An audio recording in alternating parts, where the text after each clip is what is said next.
It all starts with either a traditional PVS or digital impression. PVS impressions are poured up into stone models, which are then digitized via 3D scan, while digital impressions omit the steps of stone pouring and scanning. Rather, a 3D model is printed directly from the submitted scan.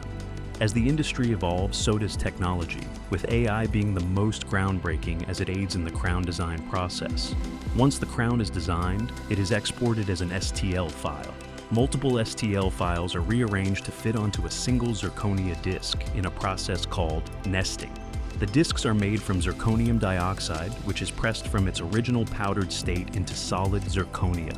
Once the STL files are nested onto a disc, the milling machines mill out the physical products. Heat is then applied to the crowns in a process called sintering, where the restorations shrink to its proper scaling factor. Once cooled, the restorations are stained with their corresponding shades to give the crowns their natural aesthetic appearance. Finishing and quality control ensures the fitment is flush by reviewing all variables, including contacts, occlusion, and margins, as the crowns seat onto their respective models. Finally, the restorations are packaged and sent back to the doctor for the final insertion. Visit vitalitydentalarts.com to learn more.